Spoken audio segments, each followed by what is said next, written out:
Strangest car designs of all time. You will never guess what the number one car is. Like and subscribe for weekly videos. In the comments below, list one topic you think should be in a top 10 video and comment if you subscribe to this channel. 1998 Fiat Multiplayer. Let's start with a real classic, at least when it comes to hideous cars. The 1998 Fiat Multiplayer has won multiple awards for the ugliest car ever made. It's easy to see why. Seriously, just look at that thing. What designer came up with this and thought, yeah, this is what we're going to go with? It just doesn't seem like any two parts of this car were made to go together. From the weird fishbowl-like passenger compartment to that lip or whatever it is at the hood, the Multiplayer just exudes hideousness. Those unfortunate enough to have bought this abortion of design thinking said that despite its looks, the Multiplayer was roomy and practical. Suppose there's a silver lining to everything. 1950 BMW Isetta. The Isetta had at least 4 manufacturers over its lifespan. Most famously, though, this strange 3-wheeled bubble was built by BMW. This one isn't necessarily all that ugly. In fact, the Isetta is actually kind of cute in its own way. But it is weird. To begin with, it doesn't have any side doors. You get in by opening up the entire front panel, windshield, dashboard and all. Despite its strangeness, the Isetta was actually pretty popular at the time. According to some reports, people worldwide bought more than 161,000 units. 1989 Nissan Escargot. Nissan produced the Escargot for only 3 years, and for a good reason. Nothing about this car worked as intended. The Escargot, get it, it sounds like escargot and the thing looks like a snail, was intended as a compact delivery car. They just made it too compact. Those with the honor of driving this snail said it was too tiny to make even the smallest delivery. Add to that the, shall we say, questionable look of the Escargot and you can see why it died so quickly. Nissan only ever made about 8,000 of these cars. We'd say that's roughly 7,999 too many.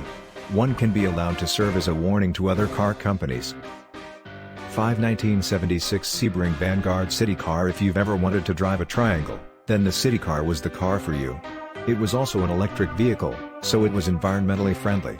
And that's about all the good things we can say about it. The City Car represents some kind of a weird experimental period in car design that we're glad didn't catch on. Then again, if it did, we'd all be driving triangular cars now and the City Car would look completely normal. Fortunately, that didn't happen.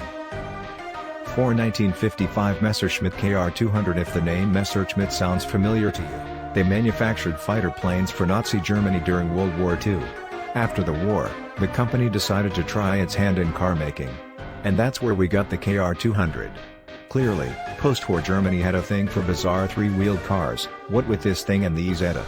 You can easily see Messerschmitt's history as an airplane manufacturer in the Kr200. The canopy opens upwards just like one on a plane. Maybe this thing was just a way to recycle unused airplane parts. It sure looks like it. 1930 Stout Scarab. Before the Dodge Caravan and soccer moms, there was the Stout Scarab. It's often credited as the first minivan, the precursor to all the SUVs plaguing suburban neighborhoods today. The Scarab kind of looks like someone took a VW Beetle and stretched it out. Or maybe Volkswagen shrunk down the Scarab, since the Scarab came first. You know, this one doesn't even look all that bad. Sure, it's an odd shape, but it's really no worse than the Beetle. There's just one problem, they hadn't figured out how to make sliding doors yet, apparently, and the Scarab only had 2 small doors up front. Getting into the back seat could be a real issue. 2013 Mercedes AMG G63 6x6. In 2007, a Hummer fell madly in love with a Ford F-150. From that unholy union came the Mercedes AMG G63 6x6. Really, a Mercedes is usually shorthand for a good-looking, expensive car. That's really not the case with this 6-wheeled monstrosity. Granted, the G36 6x6 was originally designed for the Australian Army, so fashionable looks probably weren't a top priority. But in 2013, it entered mass production, albeit only for 2 years. We can't believe this behemoth is street legal, but lo and behold. On top of it all, when Mercedes-Benz stopped producing the G36 6x6 in 2015, they said they'd still sold more of them than they ever expected. 2002 Nissan Cube. The Nissan Cube has to be the most aptly named car in history. Because that's what this thing is. It's a friggin' cube. The original Cube from 1998 was honestly pretty unassuming in looks.